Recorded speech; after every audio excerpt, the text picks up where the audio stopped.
Now let's look at the difference between the mediocre AI prompts and the prompts that you should write. So how to write AI prompts. Now, if you bought one of those huge AI prompt bundles, like, I don't know, you got 5,000, 15,000, 50,000 if you want AI prompts, but they all look like this. So let's say they tell you something like this, give me 30 social media content ideas for my, and then they tell you insert your business.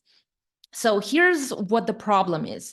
Okay, you're going to get 30 social media content ideas for, let's say, let's pretend you have a weight loss business. So just imagine you are running a weight loss business. But does ChatGPT or any other AI tool that you're using, does it know who your audience is? Maybe it doesn't, right? So if you don't tell it, how is it going to create the best content ideas specifically for your business, for your target audience? In this case, let's say you want to attract first-time moms who want to lose their weight, right? And let's say, okay, you have a motivational quote. That's a content idea that ChatGPT gave us. And it says, post daily or weekly motivational quotes to inspire followers. Okay.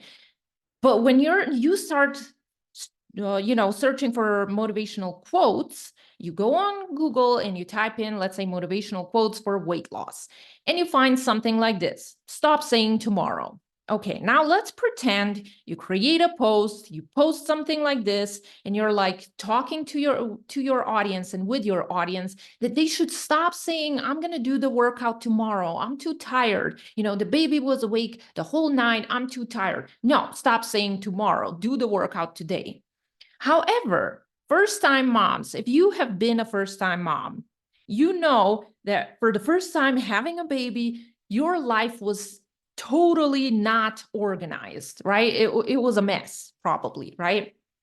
So how would you feel if someone would tell you, oh, stop making excuses, stop saying tomorrow, while you had to take care of the baby because the baby was screaming the whole night? You had maybe 1 hour of sleep, but you have to take care of the baby. You have to clean the house. You have to do the laundry. You have to cook. You have to, God knows what you have to do. And then someone tells you, stop saying tomorrow. I don't care if you're tired and you're not organized because you are a first-time mom, you're not used to your baby. Your baby doesn't have a sleeping schedule yet. It doesn't have you just don't have a schedule. I don't care. Just stop saying tomorrow. Wouldn't you feel very bad towards a person who would tell you that? Because first-time mom, unfortunately, she doesn't have a schedule yet. She's not organized, so she's gonna have to say sometimes, I'm gonna do it tomorrow, right? And she's not going to feel good. Maybe you're going to make her feel bad about herself. But guess what? When you make your audience feel bad about themselves, they connect that feeling also towards your brand. So they're not only going to feel bad about themselves, they're going to feel bad about your brand, your business, about you. Do you think they're going to follow you?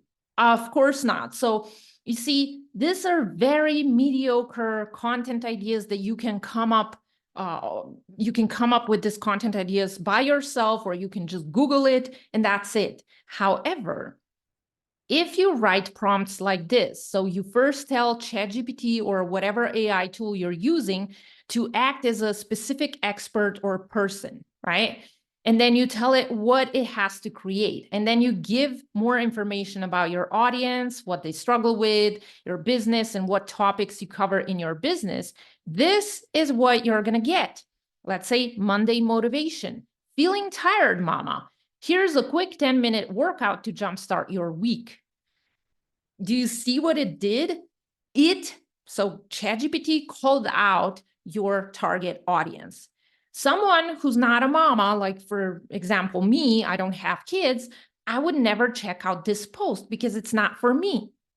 But someone who's feeling, tired, and she's a mama, right? She's going to be like, oh, yes, I do feel tired. I feel called out. Let me see. Okay, 10-minute workout. Can I do it?